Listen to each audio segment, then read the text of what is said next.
Today we're going to be doing Facilitation 101, digital workshopping using Miro. So really the beginning of this is going to be an explanation about the different types of workshop and going into details about that. And then we'll get into an introduction with Miro. I am going to post the Miro board link in a bit once we get to section 2. It is a sandbox, so you guys can play around. I know that some people, it's easier for you to go and click than to listen to me explaining how the software works. So I will send that about halfway through our presentation and you guys can start poking around in there. So before we get started, I would be remiss to also not thank my colleagues, Kelly Wong and Mark Watson at Click Consulting for helping me with this presentation. It's really couldn't have been done without their assistance as well. So that said, let's get right into it. So of course, my name is Marina. To give you guys a little bit of context as to why I'm presenting this to you guys today, I am a consultant, strategic design at Click Consulting. I've been with the consulting practice for almost 3 years now. If you guys aren't familiar with consulting, a lot of consulting work, especially the way that it manifests itself as biomedical communicator or somebody who works with design in general, is there are a lot of different things that we touch in this type of boutique firm where it's a smaller team. This includes things like doing, workshopping, of course, which is why I'm giving this session today. It also includes UX work, other strategic thinking, narrative development, a lot of design work as well. So that really is where I'm bringing that experience from to give you guys this session today. I also previously was a marketing and biomedical communications specialist at a medical device company. So that's where, I really honed the process of learning a lot about developing narratives, making a lot of this collateral, really getting a deep understanding of how some of the subject matter that we talk about in these workshops can be important, and have brought that through, of course, to this current role. I do also have a UX certificate, of course, Master of Biomedical Communication, and then a physiology degree with a minor in psychology, neuroscience, and behavior. So that's a little bit about me. I don't think it really is super important to the context of this presentation. A lot of this is very detached from me in particular, but this is just my perspective as working at a boutique firm in Toronto. So I'll start off. I realize that for some of you guys, this might be your very first exposure to having a structured conversation about what a workshop is and what facilitation is. So to really get down to the base of it, a workshop, of course, is a working session with a group of people that are engaging usually in intensive discussion and activities about a particular subject or project at hand. Facilitation specifically is the act of providing unobtrusive, objective guidance to this group in order to collaboratively work towards a goal. So what we really want to focus on when we're talking about facilitation is that you're not necessarily a part of the conversation that's going on. You are the one who is trying to lead this conversation to achieve a certain goal at the end. And of course, I will caveat this whole thing that it depends on what type of workshop you're running, depends on how many people you have, if you're able to take this kind of objective role from it, or if you're more involved with it. But a lot of these principles can be leveraged for many different types of workshops and different types of facilitation. So another thing that I want to kind of highlight here is, what does a facilitator look like, or what do you think of when you think of a facilitator? Usually when it's in person, it's, that one person standing at the front of the room who is leading the discussions. They're saying, let's do this activity. This sticky note goes here, this sticky note goes there. And this is what people usually think of when they think of workshops and they think of facilitators. Of course, that's not what it looks like anymore. This is from a recent workshop at Click. That was an internal one. And you can actually see, if we zoom in a little bit, that's me. Totally by accident. I'm making a very unhappy, silly face in this picture. But the reality is that workshopping changed a ton in 2020. As a consulting practice and, across different consulting practices and people who do workshopping, we're so used to doing it in person. There's something about that personal connection, the ability to just, see somebody, read their body language, communicate directly to them, just write on a physical sticky note. That is hard to emulate in the digital world. And a lot of us were left kind of sitting there going, what do we do now? We have all of these clients that we need to do workshopping for. We need to quickly figure out a platform that will work for our needs. So again, that's why we're having this session today, because we're going to be focusing on digital workshopping and Miro specifically as a tool for you to execute those. So I did want to take a step back for a second here. of course, I work in consulting as a graduated biomedical communicator, but why is this relevant to biomedical communications in general? We'll say that workshopping, whether it's with clients, whether it's with patients, if you're working on a healthcare product, if it's with healthcare providers or physicians, like end users, it can be a really huge part of the UX process. And this is something that biomedical communications, of course, teaches within our schooling, but it is a large facet of our job, especially as digital health continues to grow. So it is an important facet of, or piece of your toolkit for you to be able to run a workshop. It's also super useful to ideate with clients. So even if you're freelancing, if somebody's not sure what they want to end up at, or what their goals are, or what the ideas or concepts that they want to be in a certain piece of work, you can use workshopping to ideate with them. You can also use them to present things to clients. And we're going to get into that in a second, but that basically could be something like a facilitated discussion where you have all the content ready and really you're just trying to get people's input here or there, or you're trying to get consensus from people. And then also, if you're one of those people who likes to use digital tools to organize your life or to come up with your own ideas, it can actually be a great tool to organize your own work or to brainstorm just solo. And if we're looking at this from the perspective of, what are the two general bins or general goals that you'll have from these workshops, it's usually to generate ideas or to achieve consensus. So of course, this is something that we do often in our fields, respectively, from consulting to wherever it is that you're currently sitting. So it's a great thing, like I said, to have in your toolkit to be able to perform and execute these workshops. So before we get into that, what we always say to our colleagues is to ask yourself first a couple of questions. First, why is this a working session? Second, what do you need from the participants? Third, do we need an interactive discussion, or is it, let's say, better for me to just send a document and have people annotate with comments? Do we need to generate ideas as a group? Does the content benefit from a more visual representation? So all of these questions you should ask yourself before you start building a workshop so that you know it wouldn't be better presented in a different way. So one of the reasons that we really want to stress this, especially in practice and consulting, is that it takes a lot of work for us to build these workshops and to build them well. If it's something that you could easily just send as a PowerPoint presentation or as a document, it may be more effective for you to go that route and use the path of least resistance. So make sure you answer those questions first. If you're aligned and ready to go through workshopping, then you would go through this process. So to get into today's agenda, what I'm going to talk to you about first will be two different types of sessions. So we're going to talk about the difference between a facilitated discussion and a workshop. Then we'll talk about some best practices for preparing a session. We'll do an intro to Miro, and this is when I'll send the sandbox link to you guys in the chat. Then I'll show you a workshop example and just show you essentially what good can look like if you're building a workshop in Miro. And then we'll go into basics in Miro.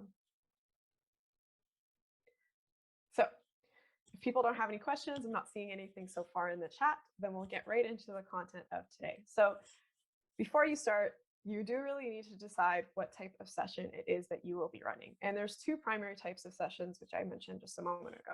So we have a facilitated discussion and a workshop. And I'm going to focus on these for now. I'm sure there's probably some other permutations that you can create that's living out there in the world of service design and consulting, but we're going to focus on these two for today.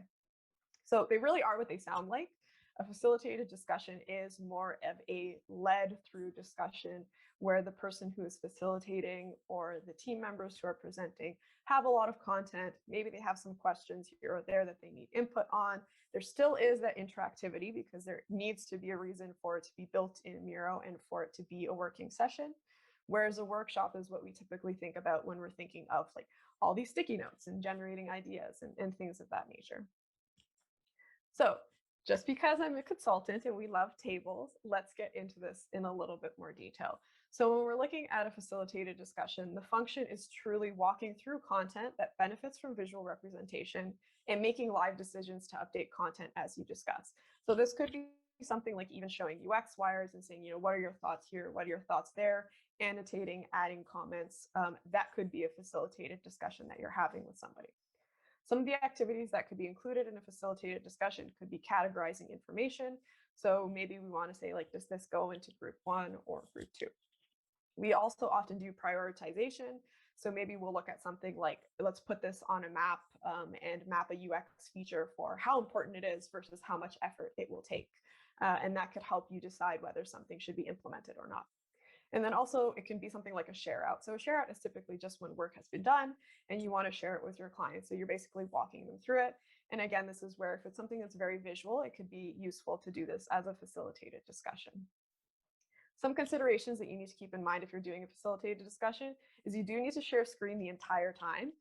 The people that are participating will not actually be in Miro themselves. You will be sharing screen because they don't have to go in there and type or anything like that. Your team will be the one who's handling all of the actions. So you will be sharing screen the whole time. You do need to make sure you zoom in for legibility. This is a huge problem that, no matter how long you've been workshopping, there's always those moments where you realize, oh shoot, people can't really read this. So hopefully the members of your team will say like, hey Marina, do you mind zooming in a touch? So that people can actually read whatever it is that is on your screen. And then finally, for facilitated discussions, you do need to make sure you have somebody who's going to be doing a tech role. And this is, of course, true across any digital workshops. You need somebody to move the elements on the screen, and we need somebody who's a moderator or a Miro expert because, this needs to be kind of done in the background, hopefully not while the person who's doing the screen sharing is sharing, because it will be a little bit disorienting to participants. So that's a facilitated discussion. When we look at a workshop, we're going to go through that same framework. So a workshop is really the attendees who are providing ideas and inputs live. They're working in Miro itself. And often the decisions and ideas that you start with will follow through in multiple activities. So let's say activity 1, you generate a bunch of ideas. Activity 2, maybe you're going to prioritize them. So in that way, something that happens at the beginning of the workshop can impact all the way into the end. Some activities that you might see in a workshop are things like adding ideas to stickies, voting for preferred ideas. You can draw UIs in Miro as well, which is super fun. I'll show you an example of that. You can fill out canvases. This is super common in consulting. So things like a strength, weakness, opportunities, and threats analysis. And then we also can have breakout groups when we're doing workshops. So that's a great feature in Zoom if you guys have used it before, where you can send people off to go work together and then come back to share out. Some considerations that you need to keep in mind if you're doing a workshop is you do need buffer time to orient people to the software. You guys know, like, even if somebody is familiar using one other type of software, if it's their first time using it, they need some time to close pop-ups, to log in if that's the case. They need to orient themselves to the toolbox, and you do need to give people very prescriptive explanations of you click on a sticky note, then you double click, and then you can type. Especially because in our field, we're typically very proficient with these types of software, but we do have to remember that everybody has different levels of comfort with technology and they're not familiar with using this tool. So always leave buffer time to explain the tool and let people know how it works, and always send the link in advance as well if you can. There are some fun control things that you can do in Miro. Of course, it does depend on your account type, which we'll get into a little bit more later, but there are some fun things like bringing everybody on their screen to the same viewport that you have. And then, of course, you also need tech support. So you will need somebody who's able to field questions during the workshop, hopefully not the primary facilitator, as they will be sharing and directing everybody else, but have somebody, if someone's saying like, oh, I can't type anything, to be able to field those questions and help them out. So that was a lot of talking.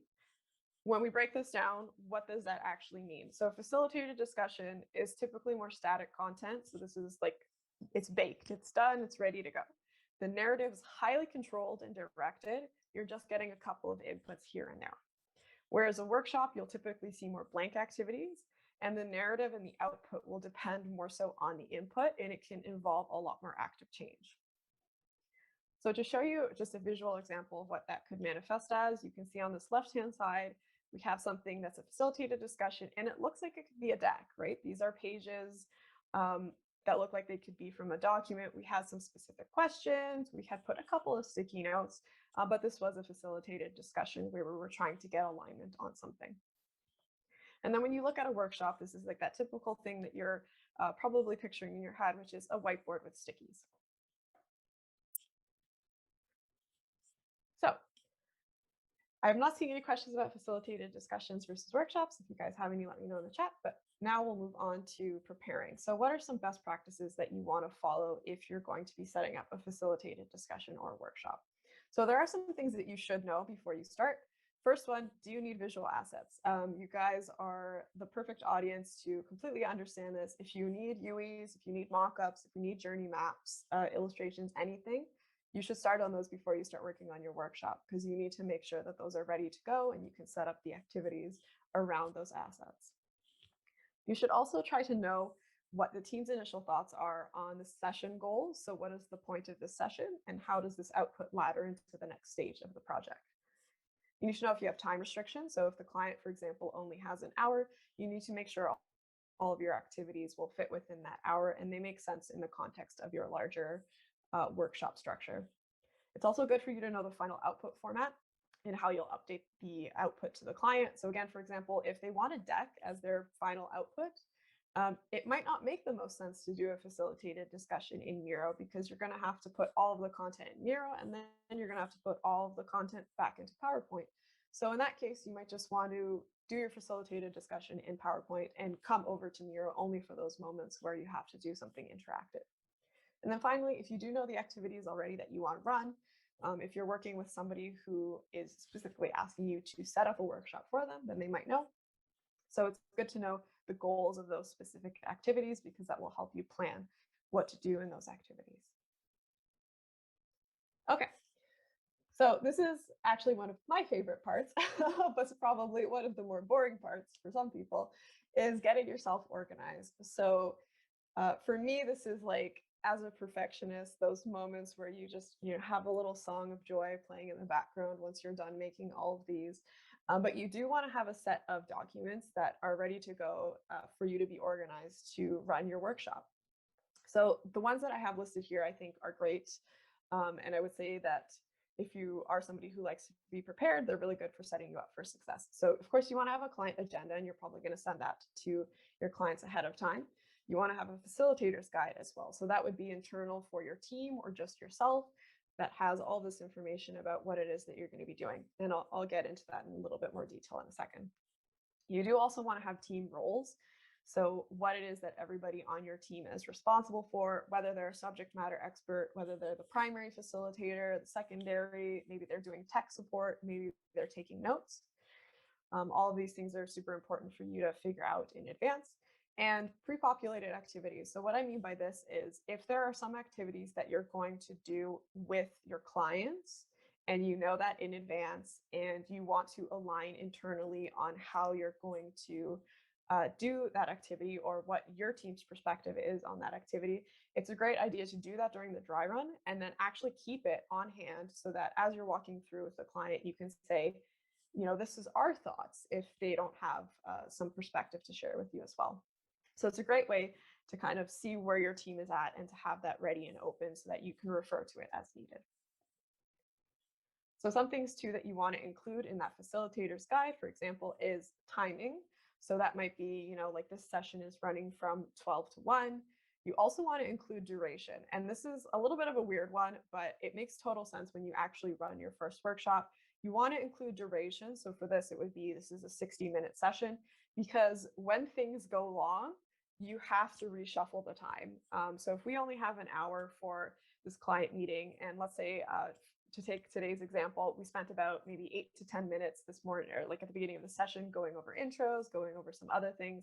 So I now need to think, I need to reduce the duration of this presentation by 10 minutes to make sure that I still finish at time, which is totally fine. It's just something that makes it a lot easier for you to reshuffle live. You do also want to have a description of the activities that you're going to be running, and of course, the description of them themselves. So what is it that you're doing? Again, the roles, so who's leading each session, and if you have any questions. So these are all great things to include in your facilitator guide. If you have just that open, that should be hopefully enough to allow you to proceed through your workshop without having any hiccups. And I did want to call this one thing out specifically. The biggest mistake that I see is not assigning roles. So you should confirm, of course, you're going to know who the primary facilitator is, but you should confirm who's the supporting facilitator, who's taking notes and where they're taking notes. this is like a strange conversation to have with adults because I feel like we're also independent, that it's like, oh, don't worry about it, I'm taking notes somewhere. I'm like, sure, but what if I want to see the notes while we're going through? If there's something that I want to refer back to. So that is a great thing to align on before you start. You also need to know, of course, who's sharing screen, as it is a digital workshop, and who will be the backup if the main facilitator's internet dies. This is always a funny question to ask because you'll notice a moment of panic when you ask, like, do you mind being the backup facilitator? Because of course that person isn't necessarily prepared or they haven't necessarily practiced to actually run the workshop. But it is a question that you need to ask because it does happen. So there is a question from Jennifer about creating the facilitation guide and agenda in Miro. You could make them in there if you wanted to. We typically build them just in something like Google Slides because it is more accessible to the rest of our team members who aren't necessarily as tech savvy. But we do actually have the agenda, typically like the client-facing one, also built in Miro, and it's in 2 spots actually, which I'll show you guys once we jump over to Miro. But that is a good question. So you can use Miro to build really anything that you want. It's just more of a question of like what is best for your team, and if you're working collaboratively on the different assets. Yeah, definitely, it's great to keep everything together. Totally can. Okay. And then just to move on to some facilitator tips. So I'm not actually going to dive too much into how you would facilitate these workshops because this is more of a basics course, and the facilitation really does depend largely on the type of workshop that you're running itself. But some tips, again, the facilitator does need to be objective and not generating ideas ideally, so that you're able to take a step back, say, hey guys, we're at time. Let's continue moving forward. Or, these are great ideas, but having that objective sense that you can actually discard ideas that maybe don't work for the context of your session, and you don't get kind of tied up into that emotionally. And quite frankly, also, if you're not providing ideas, it allows you to do a better job of facilitation because you're checking on things like time and what questions do I need to ask, as opposed to you actually trying to participate. You do also want to have a backup plan and somebody assigned to adjust timing if something takes too long. So this session, again, is a great example. If we had technical issues and we had to start 20 minutes late, would have been super easy. It's just me. I don't have to coordinate with somebody else running a different session. But if there are multiple people, if there are multiple activities, you want to make sure that somebody is ready to adjust time for you in the background and to send the primary facilitator updates. And then also, it's good to talk about that in advance. So if you have a sense that an activity may take longer than you think, or that you've scheduled for it, then say, okay, if this runs over by 10 minutes, we'll cut 5 minutes from this activity and 5 minutes from that activity. So it's great to align on that beforehand. You also want to do a dry run with real people if you're able, and of course in advance of your actual workshop. That is the best way to get feedback about whether your activities are working and whether they're the right amount of time or not. Another tip that I would have in this digital age is to have a second screen open on your second monitor, if you have one, with all of your guides and the Miro board open in incognito mode. And this is a sneaky thing that I love to do, where you can actually go onto your incognito mode board and make changes without moving your screen that you are sharing, because then people would be able to see what you were doing. But if you have an incognito mode second screen open, you can go rush ahead to different parts of the activities, make live updates. They won't know it's you because you're in incognito mode and you're not signed in. So it works really well to kind of do those things on the down low. And then finally, the last thing that I want to say is a really important facilitator tip is to be really confident and to own the process. So if you are facilitating, you are the one who's responsible for moving the session along. You're the one who has to, make sure that this all ends up becoming successful at the end. So there are moments where, sometimes we have to step outside of our comfort zones and very politely interrupt and say, this has been great thinking. In the interest of time, let's keep going, or, there's a lot for us to do in the rest of this session. So make sure that you are confident, you do take that ownership if you are the primary facilitator, so that you guys can continue through and make sure that you finish everything in your session. Okay, and here's something too that I think is super important and isn't necessarily always written down, because I think we do take this for granted a little bit, but you do want to have some meetings set up specifically along the process of building a workshop. So these are 4 touch points that I would say you want to have at the very least. First being some sort of introduction meeting to walk through the content if your team members or your client, if you're building them a workshop, what it is that they already have that they want to be put into this session. You do want to have regular touch points during session development. So some of the trade-offs here are that if you're doing a workshop in person, of course, you still might need to build things that will be printed or some sort of assets. But for a digital workshop like Miro, it does actually take quite a bit of time to set things up. And if you're making a lot of changes, it will take a lot of time to iterate. So make sure you have regular touch points just to make sure that everybody's happy, we're on the right track, so that you don't end up having to spend a great amount of time at the end making changes that you could have identified earlier. You do also want to make sure you specifically have your team subject matter experts review the content. If you're working with, let's say, like an HCP or a behavioral scientist or a data scientist, or whomever is in charge of your project. Again, you don't want them seeing it the day before and asking for a bunch of changes, because doing these sessions in Miro takes a lot of work. It's equivalent almost to building lots and lots of screens in Illustrator, and then all of a sudden somebody comes in and says, oh, but can you just change this? Or can you just change that? Which can be a lot of work. And then of course you want to book a dry run, either the day before or earlier if you can. And this should include some very small tweaks to the board, but hopefully nothing too major. And again, like I mentioned previously, if you do need assets, make sure they're made and reviewed in advance. If you don't know by the introduction meeting, like that's something that you 100% should ask about, because that of course will also take you quite a bit of time. Some other things that I wanted to mention here is, as you're building activities, you want to make sure you're engaging your participants. So this is if it's something like a workshop. You want to set up the boards so that they can use them very easily. So you want to be very strategic. So one example of that is we often will pre-populate with sticky notes. We won't make the participants make the sticky note and place the sticky note and type the sticky note. So we're cutting 2 pieces out of that process to make it easier for them and to remove any potential issues from disparities in technology comfort, right? So that's something to always keep in mind. We like to also put instructions at the top of our activities and timestamps and timeframes as applicable. So for example, maybe like something like if there's a break, put something that on the screen that says be back at 2:45. The reason I highlight this in particular, and I've had some conversations with some more senior team members about why it is that we do this as well. And I will tell you, I think I'm a pretty diligent person, but there's been a couple of times where I'm in a workshop and it's like a 10-minute long activity, and about 5 minutes in, you're stopping, you're like, wait, what was the question again? Because your mind has gone off into some, realm of ideation that's kind of removed you from that initial prompt. So, it doesn't hurt. It doesn't take a lot of effort to just add in these very simple instructions to the top of activities, and it can be super helpful to your participants. So really try to be considerate and try to plan these things strategically.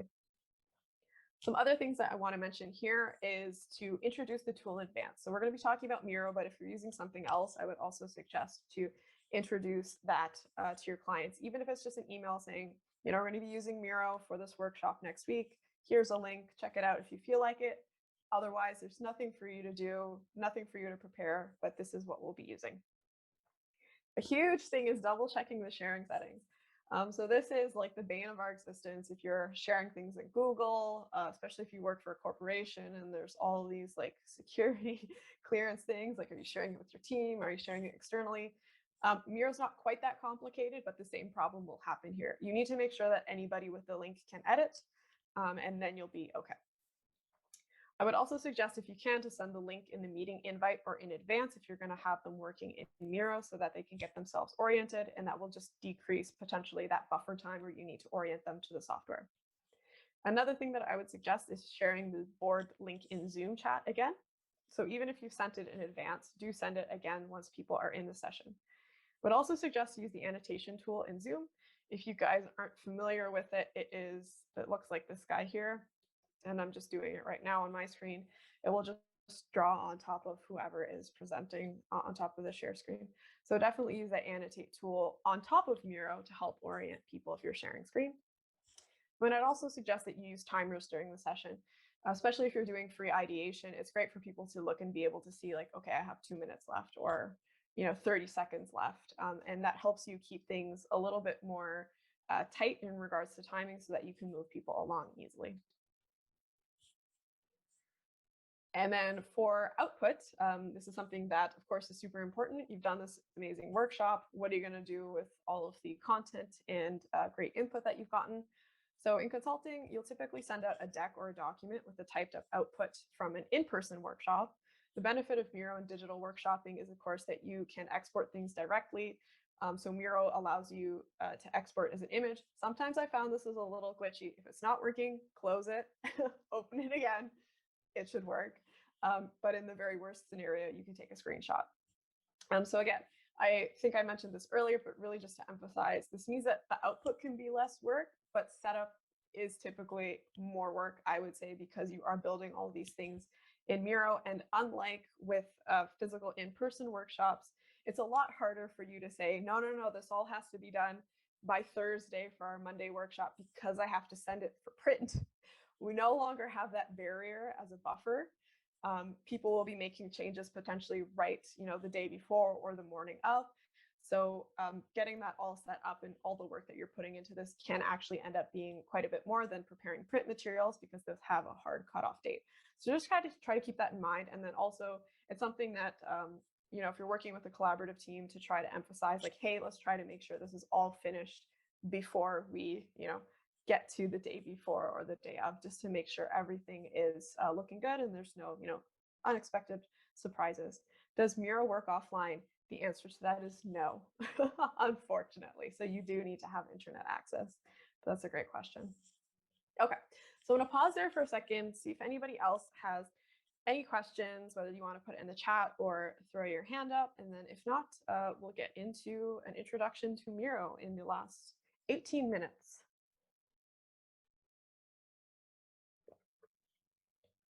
Okay, I'm not seeing any questions. I'll give it another 10 seconds and I'll keep going.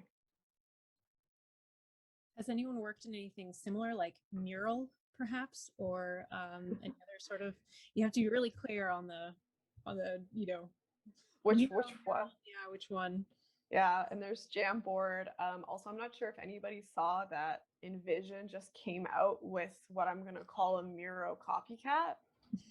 I tried to try it, like do the free trial, but I logged into Envision and then the link was broken.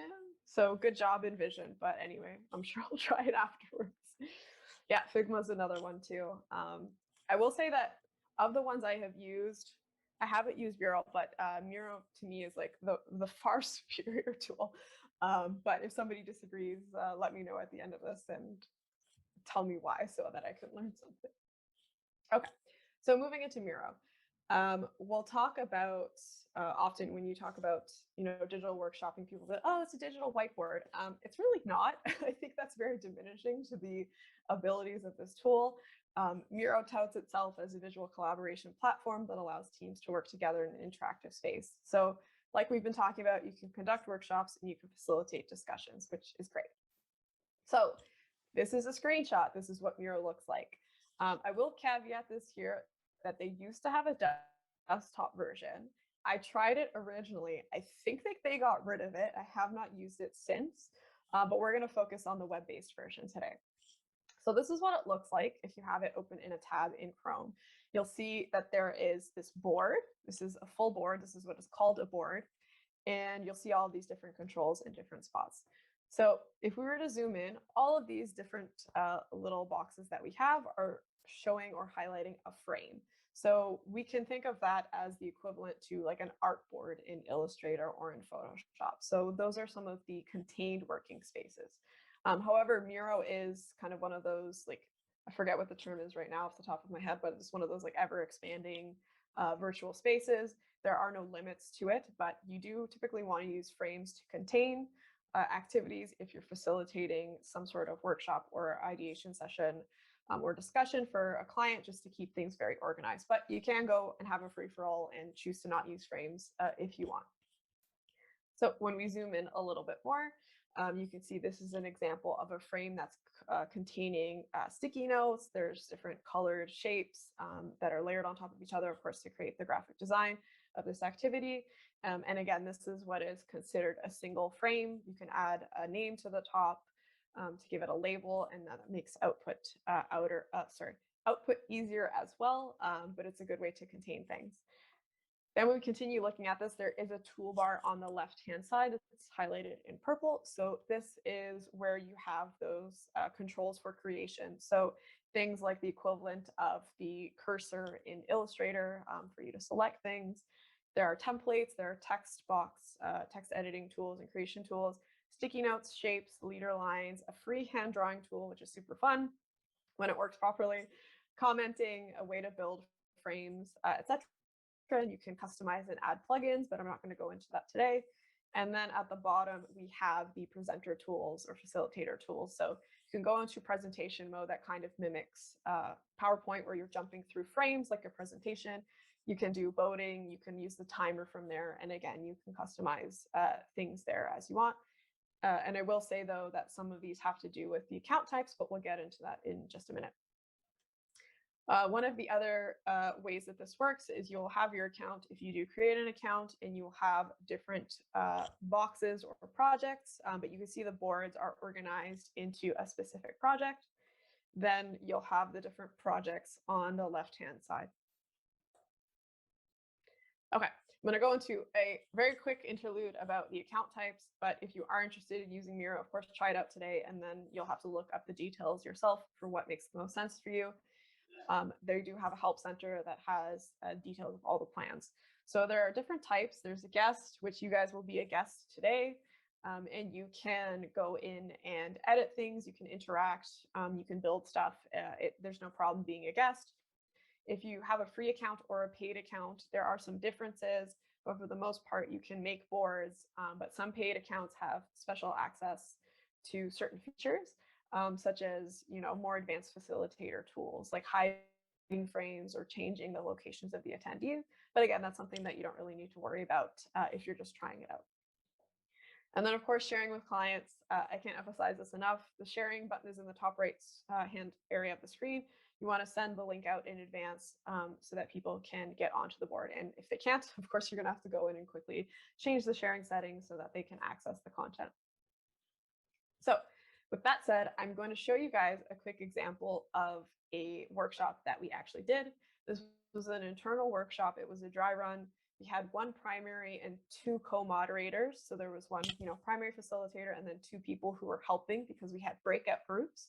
And then we also had one support role. So we did have somebody who was helping from a technology perspective to go through and clean up the boards as we were going. So an example of what they might do is you can see in these two screenshots that in the top hand screen, we have all of these sticky notes that were ready to go, ready for people to come in and start typing.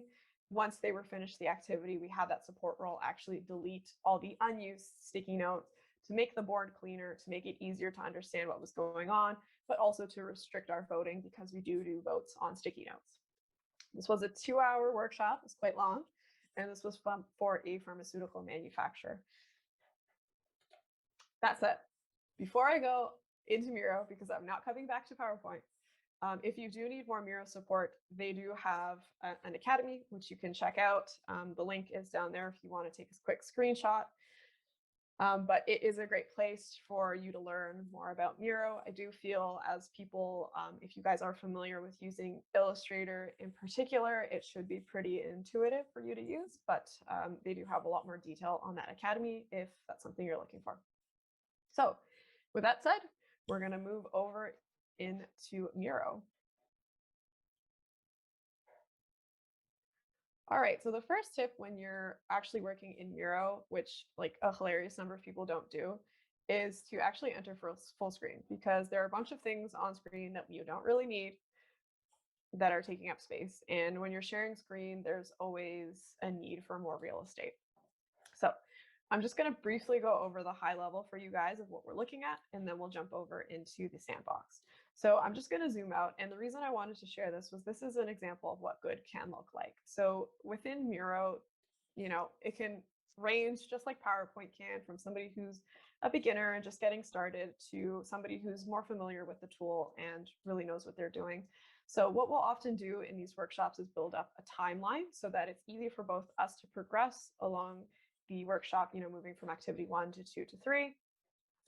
But also we do this so that people, the participants or clients, can come in and see like, wow, this is really organized, and they can easily follow along. And if they get lost, it's easy for them to come back to where it is that they're supposed to be. So to answer one of the previous questions that we had, what we'll always do is also include a frame that has kickoff and introduction instructions, as well as the agenda. So I'm going to zoom in here so you guys can see a little bit better. And you can make this a little bit meta sometimes, which is, I think, a little bit fun. So we also say, here's some quick tips if it's necessary for you guys. Find the agenda and the list of attendees in the notes panel. So there is this notes panel up here where we also will typically duplicate the agenda as well as whoever is attending. Maybe they've forgotten somebody's name. That's totally okay, but you can see who's attending here. And they can open that at any point. So this here is an example of, like I said, the agenda. Then we move on into an energizer activity. So you can see here we've set up, 10 minutes for us to work on this as a group, and we have some different audiences. And you can see we brought in some fun, visuals from other sources. We didn't make those ourselves, but they're licensed images. Then we have a generating workshop like ideation session here. So we had participants come in, and it is a little bit confusing to people, actually. I'm just going to zoom in for a second, for them to click on the sticky note, then double click, and then start typing. So that's typically something that you want to explain to people through, just very quickly before you start the workshop. Then we had a voting session. So you can see in this voting session, we gave them instructions, then they voted on the content that was on this left-hand board. Once we had the top questions, then we put them into this blank space so that we could have a record of those, but also so that we could duplicate them as we moved on to the next activities. So then we completed a prioritization matrix. You can see we're looking at impact versus speed. We had breakout groups set up here. So you can see we had the groups listed in advance to say, these people are going to be in this group, which is also super helpful for the person setting it up on Zoom. So they have something to refer to. And this would be a good case where having that backup second screen open will allow people to go in, make some edits. Then we have a canvas. We have a UX sketching option. So here is where we had just set up to have these widgets that we could pull over because we were drafting a dashboard. So maybe we would want to, put these types of graphs at the very high level. And then we had a wrap up. So you can see here, we just had, thank you as usual, and said, pick something that illustrates how you felt at the end of the workshop. So this is an example of what good can look like. And I know we have 8 minutes left. So with that, I'm going to send you guys the link for the sandbox. And I'm going to talk to you guys through a couple of basics of working in Miro. So I can see that you guys are coming on, which is great. I'm just going to move my toolbar so I can see. So if you guys can see my setup or my screen share, I'm seeing all of your cursors, which is super annoying when you're sharing screen or people are trying to watch you. So one of the great things in here is actually the ability to hide collaborators' cursors. It's just up here on the top of this menu bar. And like I mentioned before, the sharing settings are at the top here. So this is set for anybody with a link and edit, which is why you guys are able to be on here, but you can also set a password if that's something that you wanted to do. So I'm going to move back over and turn off your cursors for a second. Don't worry, I'm going to leave the sandbox open for the rest of the day. I'll probably delete it sometimes in the morning tomorrow, but you guys can feel free to go ahead and play around in here. And I'm quickly going to walk you guys through the left-hand toolbox. Or toolbar rather. So the first one to know is this mouse. You need to have this selected like an Illustrator for you to build things. If not, it will default to the hand. If you're moving around, it is like the typical controls where you'll, click and drag to pan. To zoom in, you will either use your roller ball or pinch in and out on a mouse. Ooh, some fun things going on. So those are the primary ways to move around. But again, you guys should be super familiar with that in all the software that we use. So if you're starting to try to build things, you have this select tool here. The first and easiest way to build stuff is to click on templates. So if you click that second button and you're going through templates, you can see all of these different options. I'm going to click on Disney Creative Studios. You guys can, take a look at this after. Hi. Yes, thank you for the hearts. I feel like I'm a Twitch streamer now. Oh, a guest is moving it. Okay, so you can see right off the bat that like when people are in there, one huge tip for you is to lock things. So if I don't want people to touch this, I can select it and then lock it. And if I really don't want people to touch things, I can lock it so that you can't unlock it. One other kind of weird, tricky thing is in Illustrator and other programs, if you click and drag, you'll be able to select multiple items. It doesn't work like that in Miro. If I click and drag, I pan because it's desktop based. So what you actually need to do is you need to click and hold Shift and drag to get the multiple selections. So again, that's press and hold Shift and then click and drag for you to select multiple things. And that's a super helpful thing to know how to do in Miro. Then you can see on the left-hand side, of course, we have this text box. I can click that and then, type like hello. That font size is tiny, so I'm going to make it bigger. You'll see like really easy, really basic. You can change the fonts. Like all these controls are nothing like particularly mind-blowing, especially as people who often work in this type of software. So it's very straightforward. We also have these sticky notes. So this is what I was talking about. If you're trying to facilitate an actual session, if you click the sticky notes, then they have to click that button and then click the sticky note and then place the sticky note and then they can type in it. But if you pre-populate it, it makes it a lot easier for people. And then there's also a great thing in here called bulk mode. So say I want 20, I can just start smashing enter until I reach 20. Once I'm done, then I'll click done and it will populate it with all these stickies for me in a beautiful, nice grid. Yes, Jen's making a sticky note too. And then you'll be ready to go. And you can just change the colors of these as well if you want different colored stickies. So that's a great tip, I think, if you're setting up these activities. There's, of course, a shape box here. So you can, put in a square or rectangle. If you want this to be like your base color, for example, of an activity, you can throw that in. We have these cards. I actually find I don't use them super often, but it's kind of like a sticky note, but with just different functionality. We have, of course, these leader lines. So these are great because they will kind of do that PowerPoint thing where it will automatically connect things for you. So this one is a fun one. I'm going to move to the drawing tool. So of course, there's like the regular kind of drawing, but they have a smart drawing as well. And what it will do, which is super fun when it works, is I can make like a bad square. Oh, it's not fixing it for me. Sometimes, oh no, I have the wrong thing selected. My bad. So if I make that square, it's supposed to fix it for me. So it will make your shapes better than your kind of scraggly drawing. It's super fun. It blows a lot of people's minds. So if you're trying to show off to a client, it's definitely a fun tool to use. Hopefully that was coming across for you guys despite the small size. There are also these comment boxes, so you can comment here and say like hello, post that. And then the super important one that I mentioned earlier was also the frames. So in here you can click on one of these default or make a custom. You can make a phone frame, maybe show the device here as well, make this bigger, etc., etc. I know we're coming up to time, so I'm going to do two more things really quickly. We also then have this voting convention down here at the bottom. You can name your vote, do the duration, how many votes per people, per person, change the voting area. So you can, let's say, restrict it to these couple of sticky notes up here. And then you can restrict it to only voting on sticky notes. So let's say I'm going to start that now. I'm going to vote now. I can go in and vote on these, but I can't vote on anything that's outside that space. And let's say that we're done.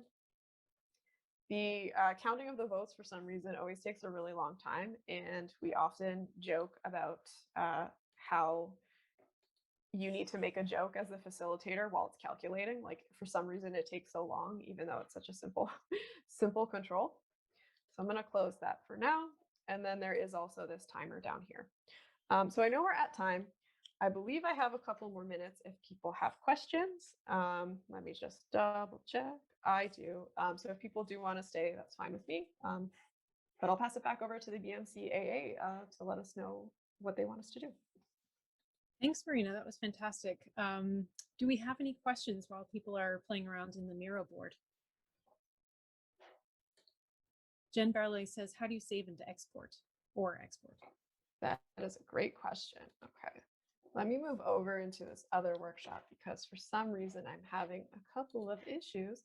So I'll just go to this one. So if you're trying to save or export, for saving, it saves by itself because it is a web-based thing. So if you make any changes, it'll be automatically updated for everybody who has access.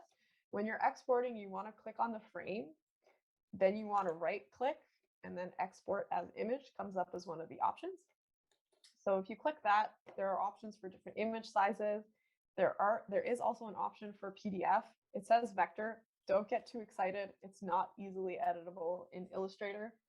You can maybe do like a little bit of adjustment in Illustrator, but we found on our team when we've used it that it's pretty glitchy to try to edit, shall we say, in reverse.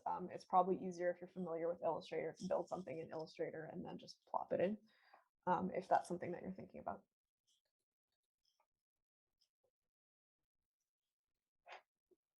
Any other questions, guys?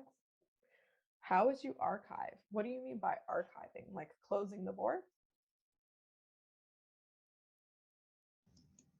No, I'm just thinking about long term. If you want to keep this information and you don't have access to it, and it's kind of like the saving and exporting. So you have a backup of all your, all your boards. So because you maybe want to access something and you're not online anymore, and you want to be able to save it or you want to look back. So how would you go about organizing that? Yeah, that's a great question. I think the easiest way to archive it would just be to export all of your boards as a PDF, because then you'll have, just one PDF that has all of them contained in there. In regards to exporting or archiving things that are not on a frame, that is more complicated. I think you might end up having to, take screenshots or something like that, but that's just not how it's meant to function. So basically, yeah, you would want to export them as like a PDF or whatever format that you want. Otherwise, I'm not familiar with another way to export it for offline use because that's not really the intent of the tool. But if you're really concerned about it, I would suggest to double check in the support center if they have anything like that. Thank you. Yeah, no problem. So yeah, we'll wrap up soon, but we have a few more questions coming up, so we'll stay on. I had a question, but we'll let Josh go first. Sure.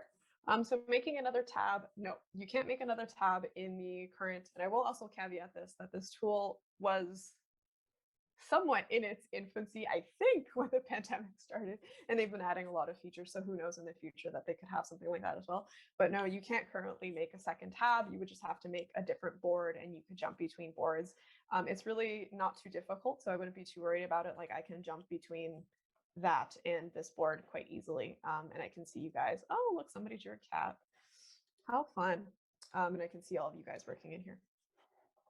I guess to add to that, you can also use the frame function and jump between different frames. And as Marina mentioned, it's sort of an infinite board. So if you keep zooming out and adding elements, then it'll keep expanding, which can get a little disorienting sometimes. But those frames are kind of like artboards in Illustrator, so that's helpful for jumping back and forth. My question more generally about facilitation and all of the upfront material that you went through is, where would you go to practice if you're not currently working in such a position that allows you to practice these skills? That is a great question. Actually, my coworker, Kelly, who I mentioned had helped with that presentation, what she does with her friends is they have some like co-design sessions, and she was actually practicing with them where she would facilitate in Figma and use that to organize some of the ideas that they were doing. They were doing like these passion projects together. So I think it's something that you can definitely do with your friends, and thankfully it is free. So I think that's a good way to get some practice. Another strange way to get practice facilitating is if you're like in a book club, like being a facilitator of a book club is actually strangely very similar to facilitating a workshop. You want to make sure that everybody gets a chance to speak. You have questions prepared in advance. You may have a set amount of time. I don't know, kind of depends. It's like finding those opportunities in your everyday life and things that are not necessarily directly related to running a consulting workshop on, generating quantitative questions. That's very specific, but you can practice in different ways. Yeah, those are great everyday tips. Do we have any other questions from those who are still here with us? Everybody's loving that drawing tool. Love it. Which is funny because I think that's one of the lesser used features when you're actually doing. Definitely. Awesome. Awesome. All right. Well, we'll say thanks so much, Marina. This was definitely a unique sort of topic in this series, and a very important suite of skills to complement all the rest of the BM classes that we've got going on.